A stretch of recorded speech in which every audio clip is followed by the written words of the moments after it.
sehat, manfaatkan sehat kita untuk ibadah kepada Allah. Ketika kita kuat, manfaatkan kekuatan kita untuk ibadah kepada Allah. Kalau kita punya waktu, manfaatkan waktu kita untuk ibadah kepada Allah. Ketika kita diberi rezeki oleh Allah, juga manfaatkan rezeki kita untuk beribadah kepada Allah. Mudah-mudahan dengan demikian kita akan orang yang bersyukur pada Allah Subhanahu wa taala. Amin ya rabbal alamin. Salawat dan salam semoga disampaikan pada junjungan kita Nabi besar Muhammad sallallahu alaihi wasallam. Sebagaimana biasa, sebelum kita melanjutkan kajian kita, terlebih dahulu berdoa wabil khusus untuk orang tua kita, guru-guru kita, saudara kita, teman kita, muslimin muslimat yang sudah mendahului kita doakan semoga di alam barzah sana mendapat rahmat Allah, mendapat kasih sayang Allah, mendapat ampunan Allah, dijauhkan dari siksa kubur, dijauhkan dari neraka, dan ditempatkan di tempat yang mulia menurut Allah.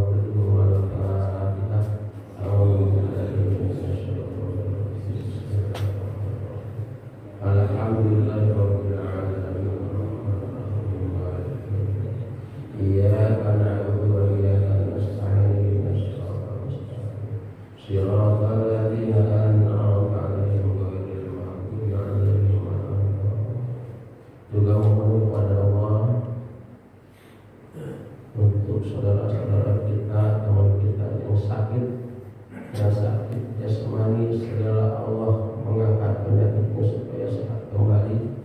Yang sakit rohani, segala Allah berikan petunjuk dan hidayah supaya para anak yang saleh. Belum al-Fatihah.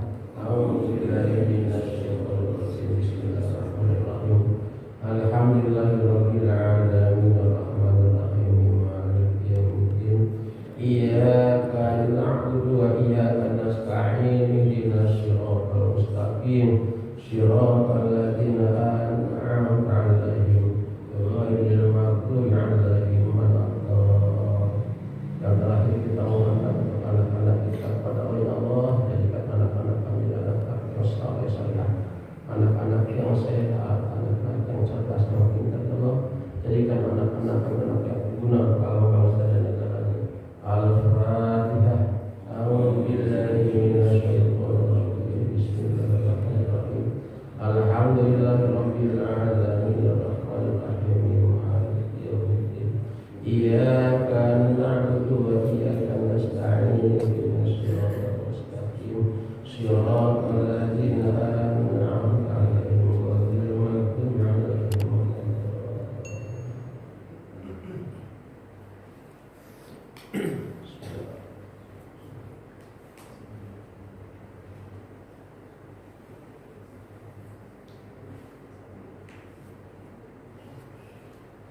Kita lanjutkan kajian kita masih di surat Yunus, surat Yusuf. Sekarang sampai kepada ayat yang ke-53. Ini nampaknya kehujanan malah tambah sedikit ngajinya. Ya kan, ini biasa. Paling kemarin sedih banget ya, cuma ada 5 orang yang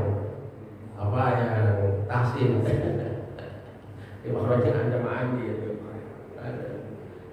Udah, ini harus ini lagi. Yaitu yajin bayang, terus asal jangan lepas aja itu. Kalau lagi yajin banyak, kalau yang bisa pulang itu. Ya, lagi turun ya. Tapi jangan sampai lepas ya. A'udzubillahi minasyaitonir rajim. Bismillahirrahmanirrahim. Wa ma ubarri'u nafsi, innan nafsa la'ammaratun bisu'i illa ma rahima rabbi, inna rabbi ghafurur rahim. Ya, ini menceritakan tentang nafsu, merupakan satu pernyataan dari Nabi Yusuf. Jadi kata Nabi Yusuf,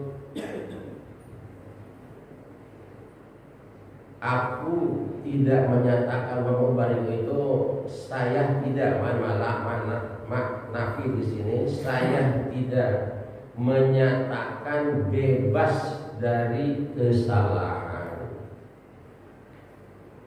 Inna nafsa, sesungguhnya nafsu la ammaratun, nafsu itu mendorong bisui kepada kejelekan atau kejahatan. Illa ma rahima rabbi, kecuali nafsu yang mendapat bimbingan Allah, mendapat rahmat Allah.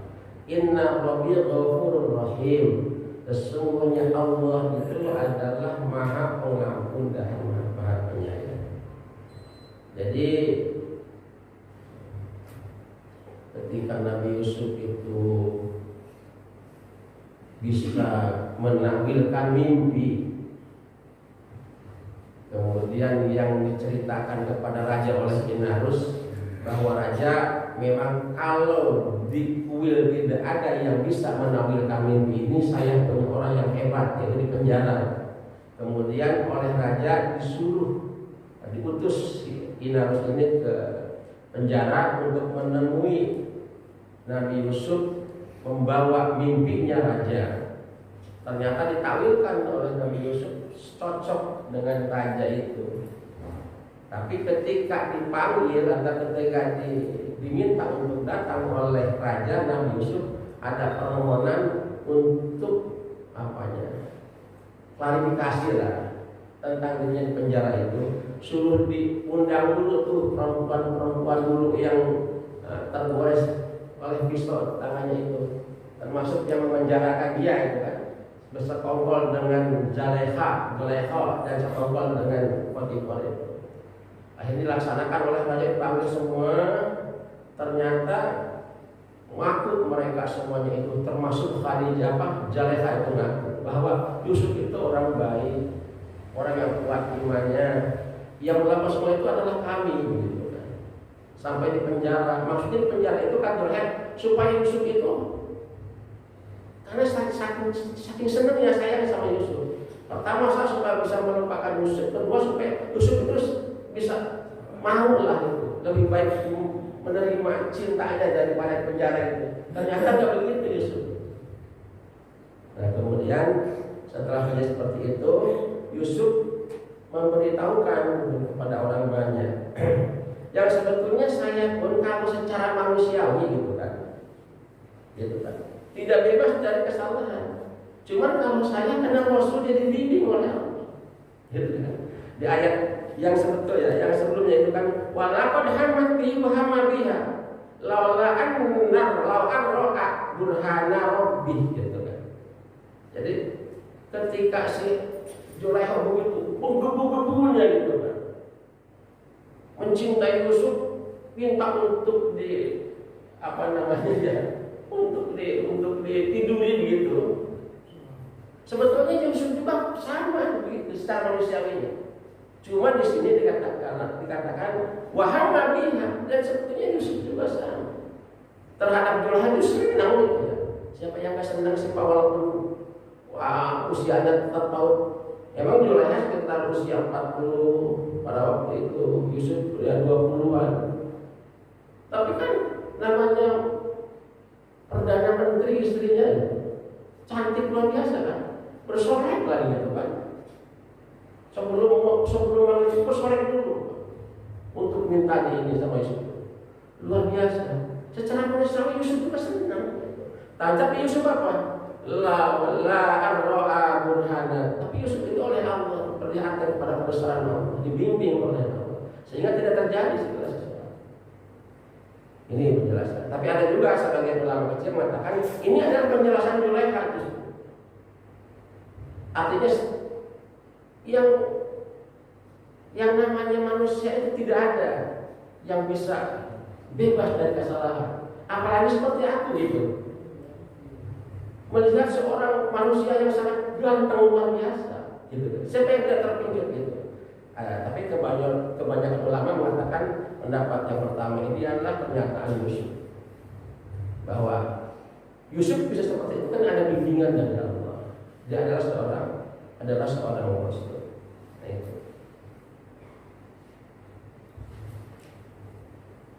Nah di sini, inna nafsal ammaratun bis-su'i. Karena nafsu itu mendorong kepada kejahatan. Jadi nafsu itu terbagi kepada 3 bagian. Satu nafsu amarah. Nah, ini nafsu amarah ini yang cenderung untuk berbuat kejahatan mereka. Kenapa? Nafsu amarah itu di luar kendali dia, semua maunya. Nah, ini apa yang mengendalikan nafsu? Yang mengendalikan nafsu adalah iman kita. Makanya kedua ada nafsu lawamah. Yang ketiga nafsu mutmainnah. Nafsu itu. Kalau nafsu amarah itu nafsu yang tidak terkendali, bebas.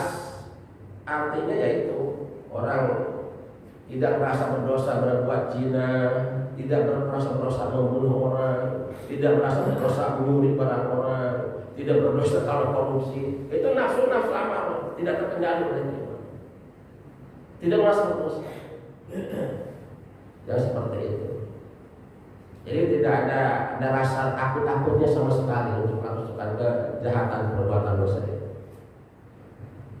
Yang kedua nafsu lawamah itu yang ada merasa ada penyesalan setelah berbuat sesuatu, baik perbuatan yang baik atau yang tidak baik. Kalau berbuat yang baik, kenapa saya tidak dari dulu ya? Sholat ke masjid, ngaji.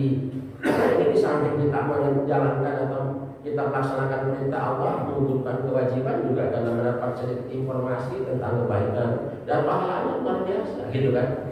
Coba kalau dari dulu gitu kan. Itu kewajiban ngaji ini. Kenapa saya agak ke masjid setiap saat ya? Gitu kan? Padahal pahalanya luar biasa. Kalau sholat di rumah kan hanya satu pahalanya. Di sini 27. Kalau benar di rumah satu juga. Padahal saya belum bisa punya bekal ya. Tapi kalau sholat di masjid terus, insya Allah kami akan jadi bekal. Nah ini ada penyesalan. Jadi ketika menjalankan perbuatan maksiat juga ada penyesalan. Merasa berdosa, akhirnya dia mendekat Allah, mengampunan kepada Allah dan sudah masuk. Dan yang paling bagus adalah nafsu mutmainnah, nafsu yang terkendali. Ini makanya tempatkan di tempat yang baik mendapat ridho Allah, jannah Allah. Nafsu mutmainnah itu nafsu yang terkendali oleh keimanan. Jadi nafsu ini kalau yang sudah baik, nafsu sudah yang terkendali. Tapi tidak boleh nafsu itu dibunuh. Karena kalau nafsu dibunuh tidak ada amal, tidak bisa maju manusia. Tidak akan bisa berkembang manusia. Bisanya maju berkembang karena ada nafsu. Ya, malaikat Tuhan nggak dikasih nafsu. Ya nggak dikasih perempuan juga nggak jadi masalah. Dikasih perempuan cantik juga nggak masalah, nggak bakal tergoda malaikat. Kan? Nah itu manusia itu makhluk paling sempurna itu begitu. Nafsu. Yang menggantikan nafsu adalah iman kita di sini. Makanya akan sangat tergantung kepada kokoh dan tidaknya iman kita. Makanya tadi ingat iman itu kan enggak stabil, yajid yanqus, kadang-kadang naik, kadang-kadang turun. Jadi harus dipelihara gitu. Jadi kalau kita melihat kepada jasad kita nih semuanya. Jadi jasad kita ini secara globalnya, secara garis besarnya dibagi 3 bagian.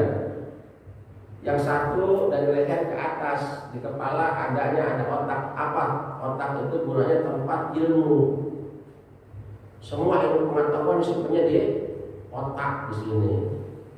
Nah di tengah ini ada tengah-tengah dari leher ke bawah ke atas perut, dada disebutnya. Di sini ada hati. Hati itu tempat untuk iman. Nah dari dada ke bawah ke sini ke perut ke apa? Anggota yang di bawah ini adalah nafsu. Ya, orang pengen makan enak karena di perut ini ada nafsu. Orang pengen perempuan cantik apa pun ada nafsu. Nah ini sangat bahaya kalau nafsunya besar, imannya kecil, otaknya pinter. Karena yang mengendalikan di sini. Kata si nafsu ini, bos, kesempatan kapan lagi? Kamu ini mau selesai sekarang, belum tentu nanti jadi lagi misalnya. Sikat, kata ini tidak boleh, itu hak orang, dosa kamu. neraka kamu. Nggak terjaga oleh. Jadi pas di tengah iman itu, hati itu untuk mengendalikan hawa nafsu. Makanya tidak aneh kalau kita melihat sekarang orang-orang yang jahat pakai otak itu lebih bahaya karena lebih besar malingnya, lebih pintar ya. Kalau orang yang bodoh maling motor paling tinggi, itu udah dianggap kata mereka pintar gitu. Yang bodoh kan maling ayam, maling kambing gitu kan, maling yang susah-susah tapi kecil duitnya gitu kan. Kenapa? Gak mau kan buat di otaknya di sini. Tapi kalau yang otaknya pintar hebat, ahli yang ini kalau maling itu luar biasa kan. Triliunan rupiah kalau maling. Bukan hanya juta, ratus juta, triliun kadang-kadang, miliar, ratusan miliar. Hebatnya lagi, kalau yang otaknya kita uangnya banyak juga kan dihukum kayak yang kecil ini. Kalau yang paling ayam masih di bawah, tangkap oleh satpam lu harus digebukin. Coba, nyampe di polisi digebukin, masuk penjara berapa bulan. Tapi kalau yang malingnya pakai otak itu kan, waduh, kadang-kadang ya, yang mau ini takut itu kan, yang mau nangkapnya takut itu. Nah ini sangat bahaya. Ini makanya manusia itu iman, landasan hidup itu iman, landasan beragama itu iman, landasan bernegara itu juga harus iman itu. Secara Islam itu. Karena kalau sudah iman akan selesai semua masalah. Ya memang kadang-kadang kita lihat kalau berbicara agama ya agama, berbicara negara ya kita beda. Di landasannya iman. Kita kalau pengen bener dagangnya jadi pedagang harus menjadi pedagang yang beriman. Kita kalau pengen bener kerjanya jadi kerja yang beriman. Kita pengen bener memimpin jadi pemimpin yang beriman juga. Karena hanya iman yang menyelamatkan. Cuma kadang-kadang kita sekarang udah banyak pemahaman. Saya juga kaget mendengar di YouTube ada seorang kiai besar, profesor, doktor mengatakan bangun agama itu di atas budaya ini. Bingung saya. Bangun agama di atas budaya. Karena budaya itu kan hasil daya cipta manusia yang tidak sama antara satu daerah dengan daerah lain kan. Beda-beda kayaknya. Jadi bagusnya misalnya negara, bagusnya dihormatinya bangsa bukan karena agamanya, karena budayanya, karena akhlaknya. Kalau tidak ada iman, sasta tidak agamanya tidak bagus, sulit orang untuk akhlaknya bagus. Kalau tidak ada iman, tidak bagus agamanya, sulit kayaknya orang untuk berbudaya yang bagus.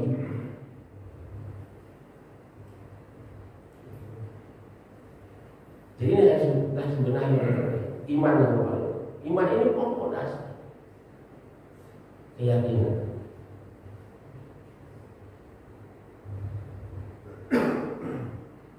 Illa ma rahimah rabbi, kecuali nafsu itu yang sudah mendapat rahmat Allah tadi, seperti nafsu mutmainnah, nafsu yang sudah dibimbing oleh keimanan tadi, seperti nafsu yang ada di dalam diri Nabi Yusuf tadi, terkendali, Allah yang mengendalikan. Inna rabbi ghafur rahim, sesungguhnya Allah itu Tuhan yang Maha Pengampun dan Maha Penyayang.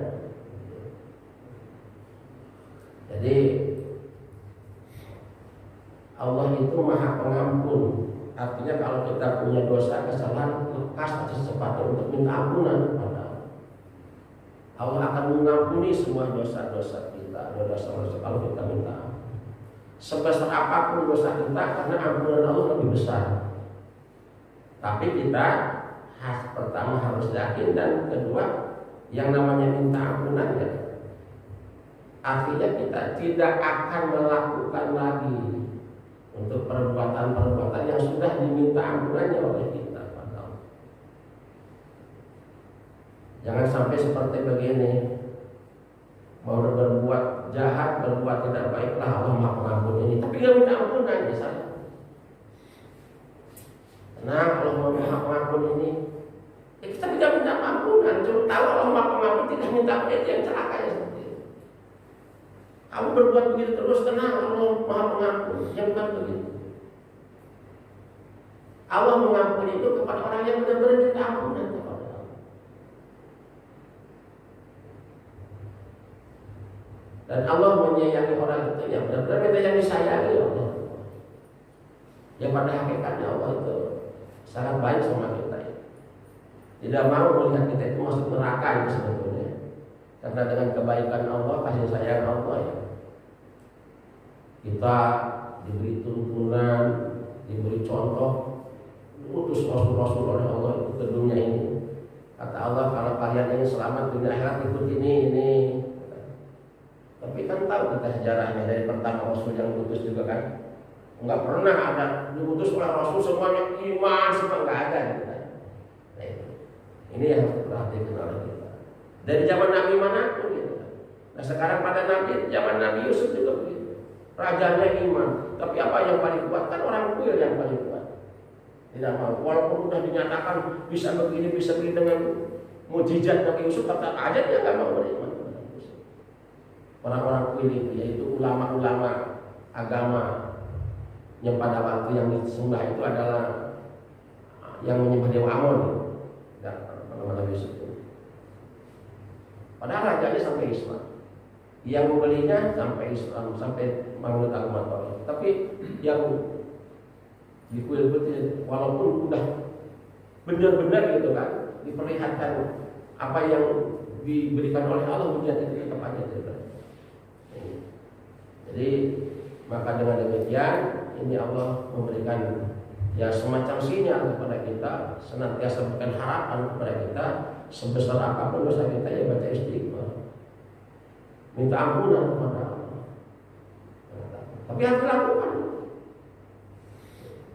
Baca istighfar setiap saat, yang paling tidak ya habis sholat dibaca istighfar 33 kali, tasbih 33 kali, tahlil baca istighfar.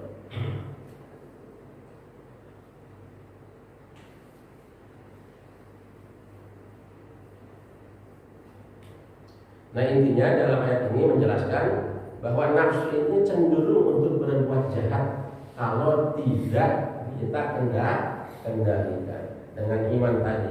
Makanya kalau kita berbicara iman itu ya luar biasa.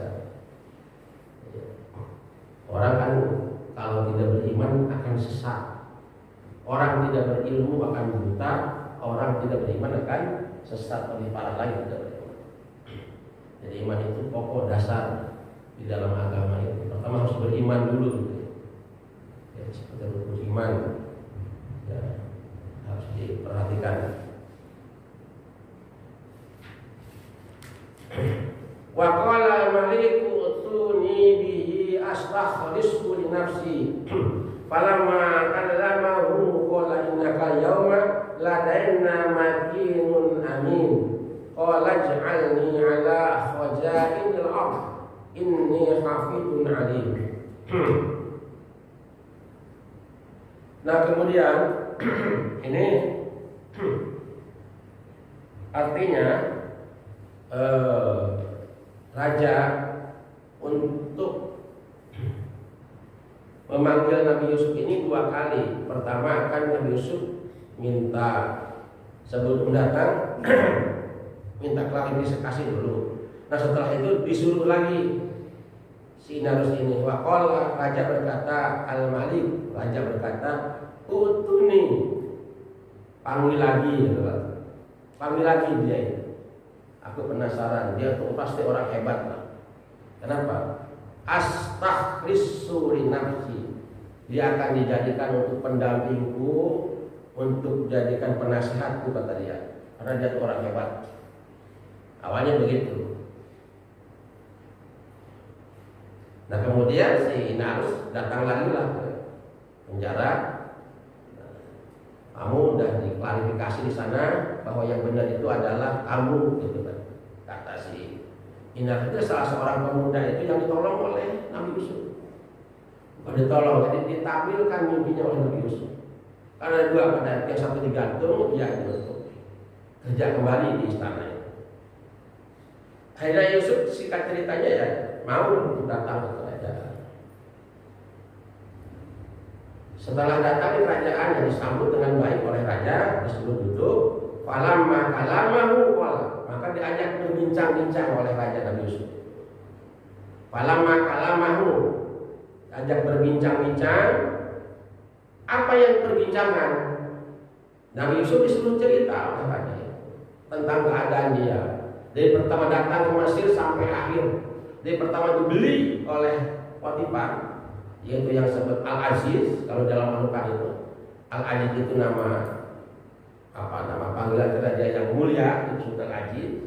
Kemudian nama aslinya Potifar. Kemudian dirawat dia itu oleh Potifar, oleh Zulaikha, serahkan ke Zulaikha, dirawat dari semenjak 14 tahun yaitu sampai sekitar 20 sampai 25 tahun itu. Sehingga Zulaikha itu semakin tertarik itu. Makanya dia ketika dia dilecehkan atau diperbincangkan sama wanita-wanita terhormat di Mesir pada waktu itu, diundang kan. Dikasih pegangan pisau dan buah satu-satu seluruh diiris. Tangannya teriris nggak terasa. Kalian itu baru satu kali lihat musuh katanya. Ini gue nih setiap hari gak tahu bagaimana ditanya. Kalian satu kali aja sampai teriris tanya. Ini gue setiap hari katanya lihat musuh.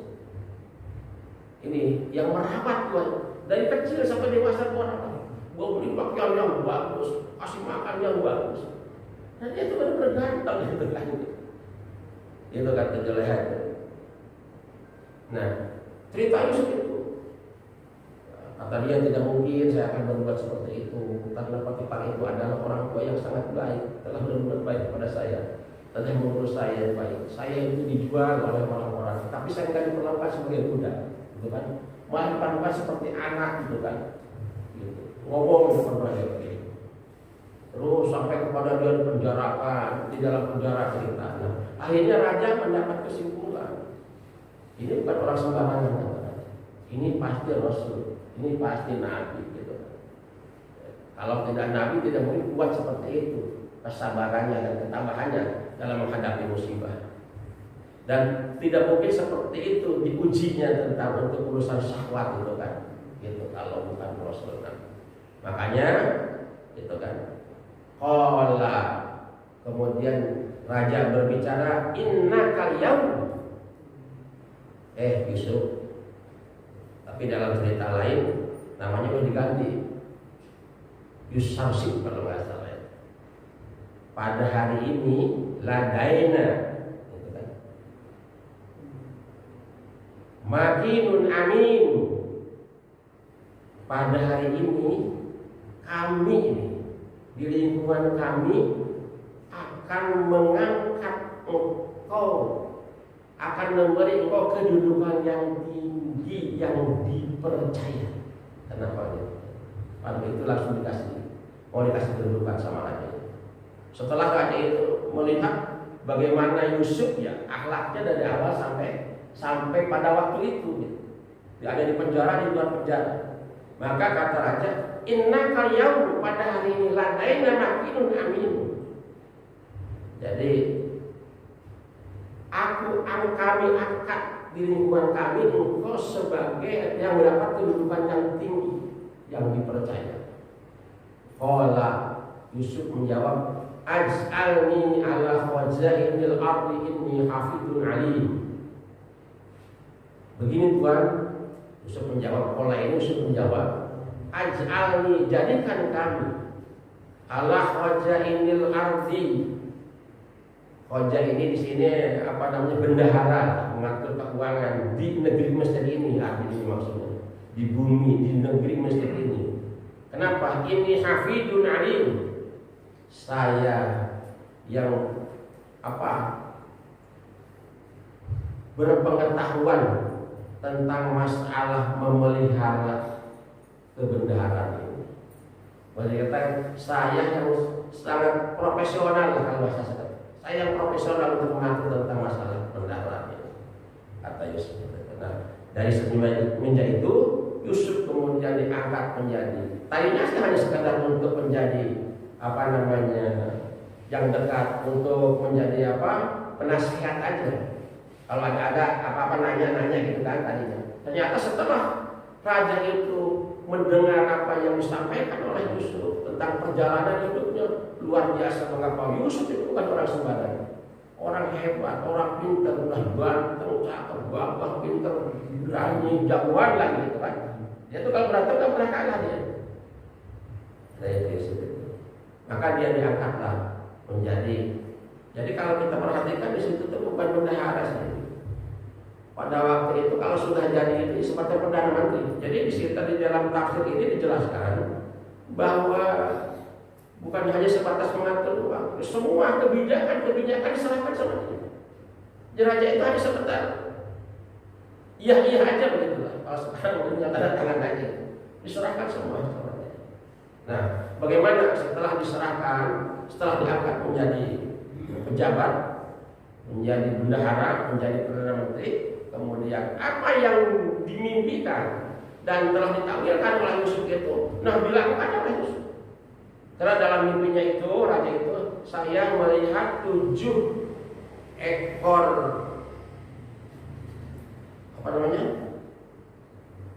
7 ekor sapi betina yang gemuk dimakan oleh 7 ekor sapi betina yang kurus. Dan saya melihat 7 tangkai gandum yang masih hijau dan 7 tangkai gandum yang kering. Nah, ini ditampilkan oleh Yusuf. Ini raja di negeri Mesir ini akan terjadi, gitu kan? Sesuatu pertama, negeri ini akan ada kesuburan 7 tahun. Maka di situ rakyat harus bercocok tanam dengan sebanyak-banyaknya. Nanti disimpan hasilnya. Nah, supaya hasilnya itu tidak rusak, karena untuk bertahun-tahun simpan dengan gagang-gagangnya, dengan tangkainya, supaya tidak rusak. Makanlah sebagian saja yang dipentingkan, gitu kan. Nah, itu. Kemudian kata raja, lakukan. Bagaimana cara melaksanakannya itu? Yusuf langsung turun, langsung memerintahkan kepada semua rakyat untuk bercocok tanam. Nanti kalau panen disimpan di negara di sini. Bangunlah dia itu lumbung-lumbung untuk bangun itu beberapa ratus lumbung untuk penyimpanannya. Nah, dengan demikian singkat ceritanya sudah siap semua. Malahan ada orang-orang yang sangat benci sama Yusuf itu.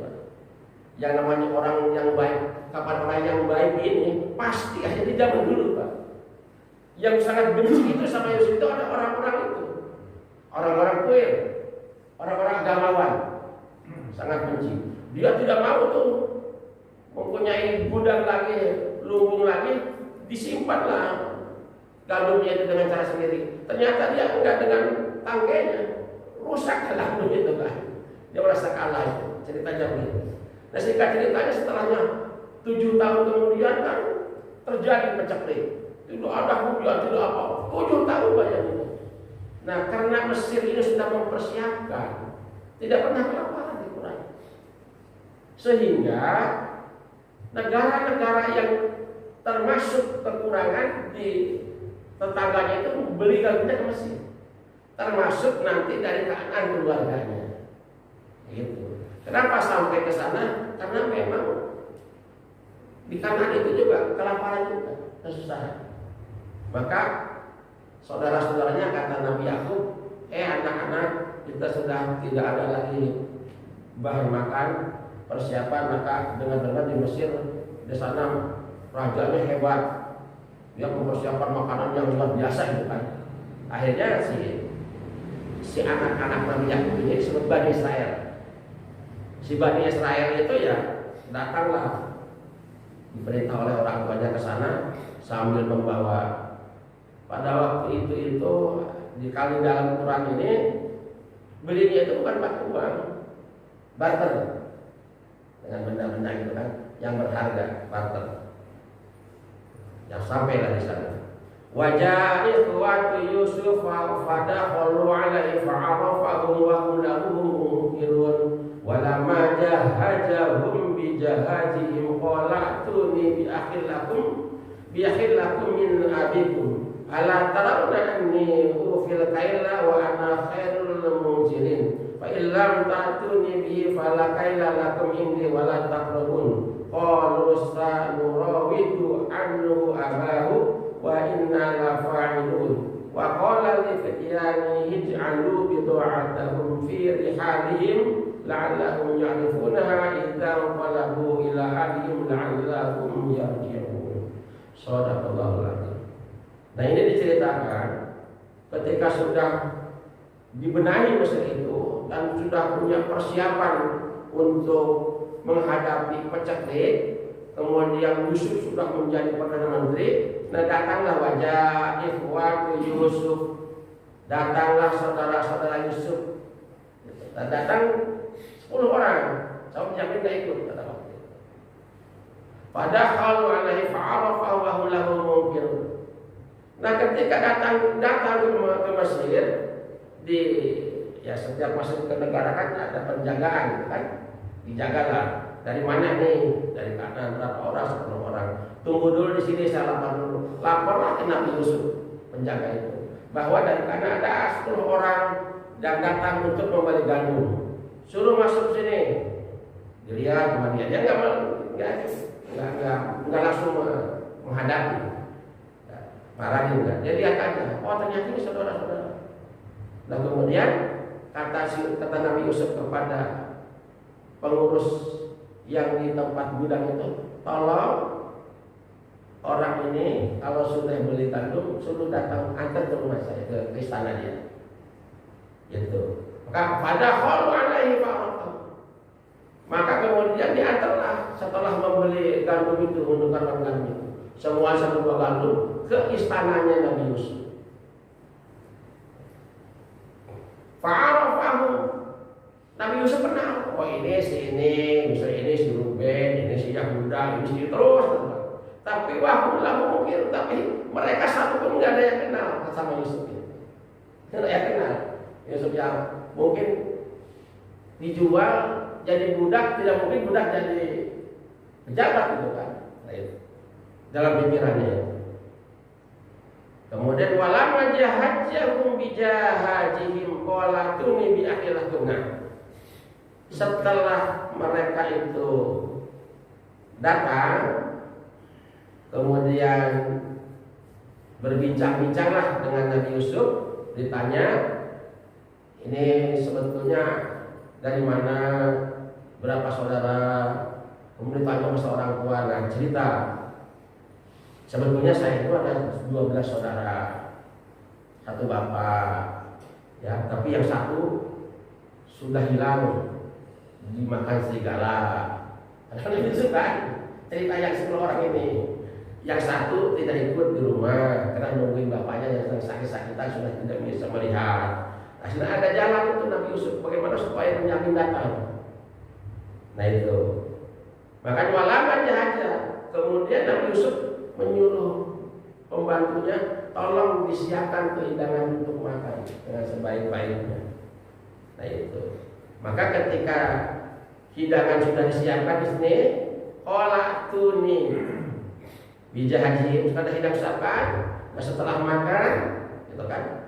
Jadi untuk yang akan datang, kata Yusuf, untuk yang akan datang, Nabi Yusuf berkata kepada mereka, utuni bi akhil lakum min abikum. Tolong yang akan datang, ajaklah saudara kamu itu yang dulu ke sini.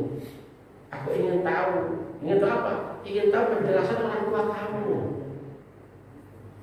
Katanya sudah sakit, rentah, tidak bisa melihat. Aku jadi terharu, gitu kan? Itu kata Nabi Yusuf kepada saudara-saudaranya.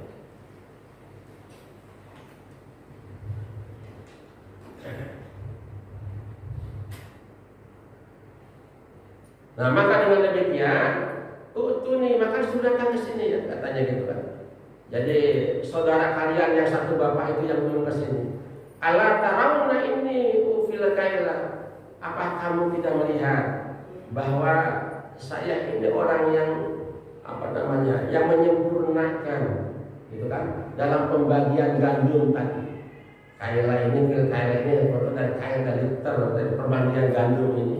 Apakah kamu tidak melihat bahwa saya ini telah menyempurnakan dalam pembagian garis itu begitu bagusnya. Wa ana khairul munzirin, dan saya ini adalah sebaik-baiknya tuan rumah.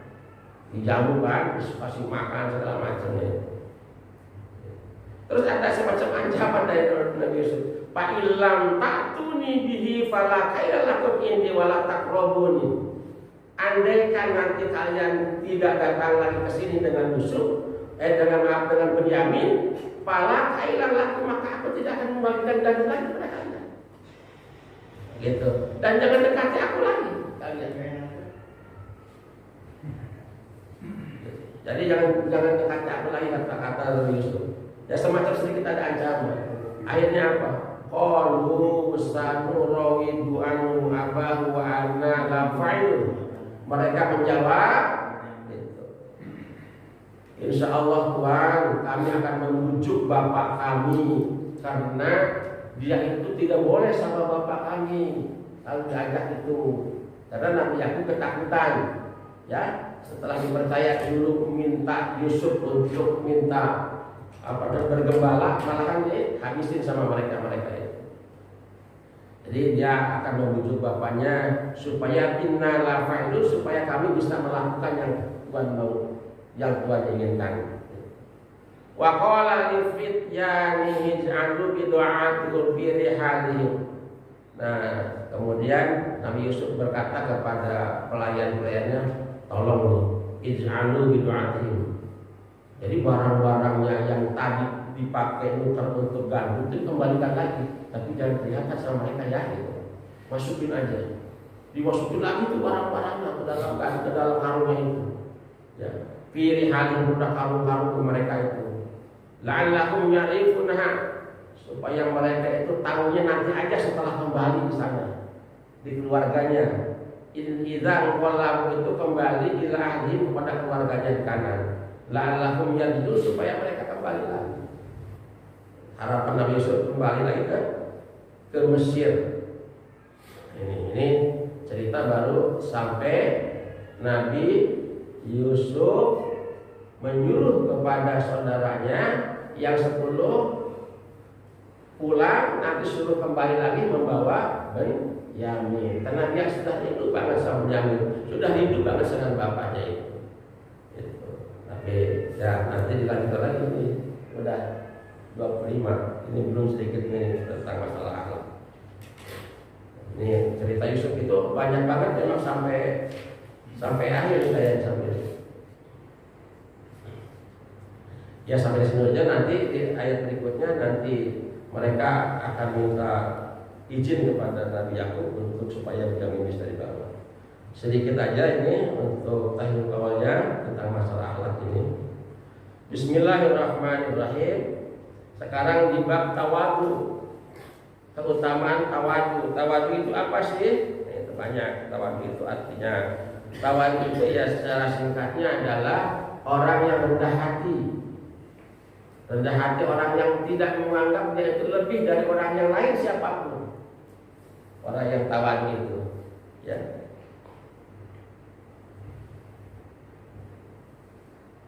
Banyak pendapat tawadu itu, ada yang sebut menghormati orang yang di atas karena kemuliaannya, yang lain mengatakan yang intinya tawadu itu orang yang rendah hati, orang yang merasa dirinya itu tidak pernah lebih dari orang lain, walaupun dia orang yang pintar, orang yang hebat, orang yang kaya, orang yang terhormat misalnya, tapi ketika berhadapan dengan orang lain adalah tidak merasa dirinya lebih tinggi atau lebih dari orang-orang lain.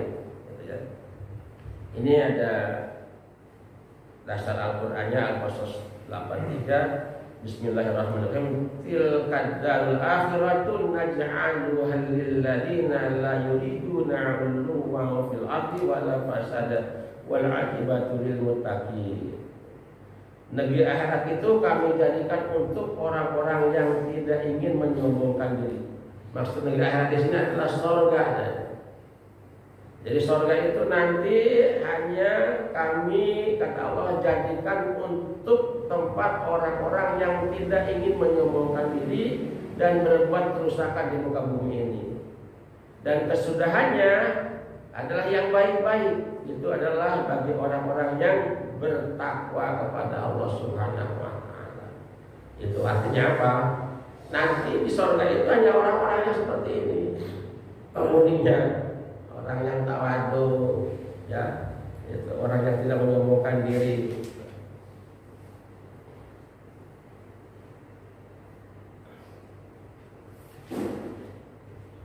Nah kemudian Rasul mengatakan, Rasul tawaddu'i ayat bertadi abisalami ala man laqiyahu minal muslimina fil majalis. Apa namanya, kepalanya atau induknya, induknya tawadhu itu Rasul tawadhu, Rasul itu kan kepala. Induknya tawadhu itu ayat tadi abisalami, orang yang memulai membaca salam ala man laqiyahu kepada orang yang ditemuinya. Orang-orang muslim di satu tempat. Itu jangan dengar enteng itu Pak. Menambah salam itu, kita datang itu justru harus dari duluan. Assalamualaikum. Itu adalah induknya tawadhu.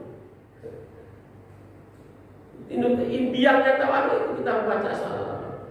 Kan doa salam. Makanya ada dalam satu hadis menerangkan bahwa salah satu dari kunci masuk itu adalah menebar salam. Menebar salam. Jangan malu kita orang Islam dengan orang Islam baca salam. Ya, assalamualaikum itu doa. Ya, yang paling hebat kita dibanding dengan yang lain. Kalau selamat pagi kan pagi doang, selamat siang kan siang doang, selamat malam kan malam. Kalau assalamualaikum di semua waktu ya.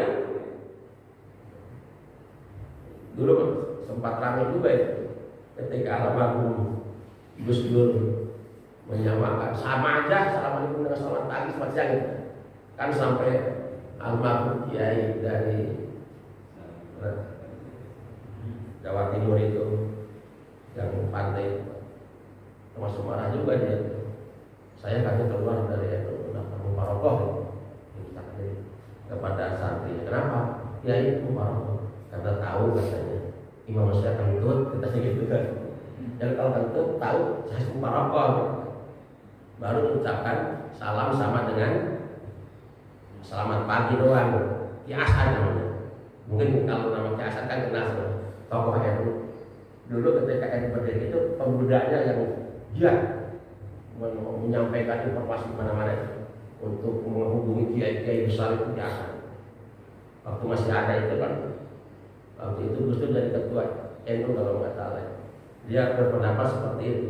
Mufarokoh langsung ya kepada santri-santrinya bilang, kenapa? Saya tahu imam saya kentut katanya. Kalau tahu sekarang ya bukan kentut lagi gitu. Saya bilang, berak belepetan gitu. Kalau sekarang kan udah bukan kentut lagi tapi berak belepetan gitu kan. Nah ini, jadi salam itu merupakan salah satu dari syariah, dari ajaran Islam. Bukan budaya. Ini jangan di ini kan saudara. Jadi ini induknya itu adalah mengucapkan salam.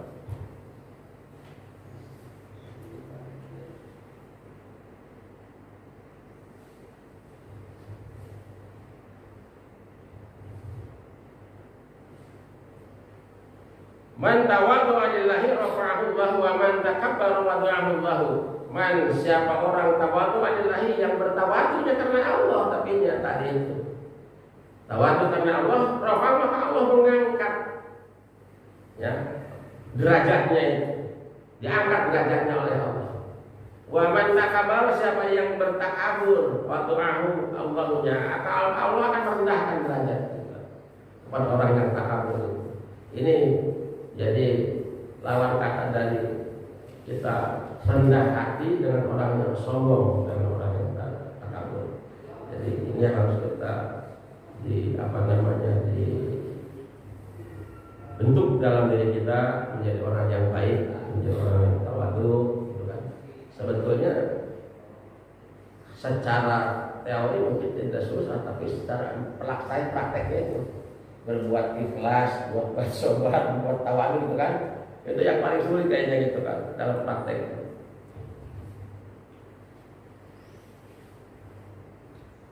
Maka ada hadis lain di sini, idza ra'aitumul mutawadi'ina fatawaddahu lahum wa idza ra'aitumul mutakabbirina fatakabbaru 'alaihim. Wah, ini luar biasa. Di hadis lain ditambahi dengan shadaqatun. Jadi siapa orang yang melihat orang yang bertawadu, kamu harus bertawadu. Orang yang rendah hati, kamu harus bisa rendah hati. Tapi kalau lihat orang yang sombong, takaburin aja katanya. Kenapa di sini disebutkan shadaqatun? Jadi kalau kita takabur kepada orang yang takabur, shadaqah. Orang sombong kepada orang sombong, shadaqah kata Rasul. Jadi kenapa harus disombongkan? Karena supaya dia berhenti berbuat sombongnya. So kalau dibiarkan sama kita terus akan sombong terus. Jadi kalau ada orang sombong, makanya langsung aja dekat. Kenapa? Kita itu sudah bersedekah, menghentikan dia untuk berbuat sombong.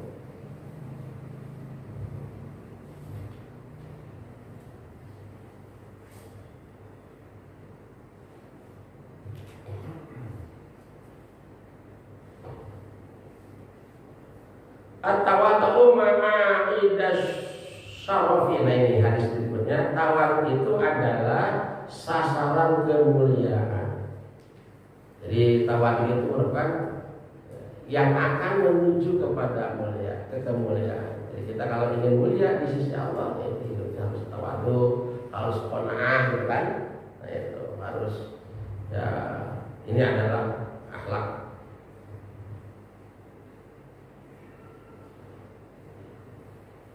Al-karamu at-taqwa wasyarafu at-tawadhu wal yakinu al-ghina. Jadi pemurah itu adalah takwa. Kemuliaan itu adalah tawadu, dan keyakinan itu adalah kekayaan dalam diri kita. Ini harus di dalam diri kita itu kita harus menjadi orang yang takwa, kita harus menjadi orang yang tawadu, gitu kan? Dan kita harus menjadi orang yang punya keyakinan, imannya kokoh dan kuat, karena itu merupakan modal dasar dari kehidupan kita sebagai muslim, ya. Punya keimanan yang kuat, yang kokoh, kemudian punya ketakwaan juga yang baik, dan punya akhlak yang tawadu. Itu kan bagian dari akhlak. Udah sedikit lagi ya, 36 ya, Isra. Ya, hari ini ya, alhamdulillah kita masih bisa melaksanakan kewajiban kita. Ini kewajiban yang sangat wajib sebetulnya. Wajibnya wajib ain. Paling tidak kita bisa menggugurkan. Ya, semoga nanti tidak terlalu banyak dituntut oleh Allah ketika dia besar itu.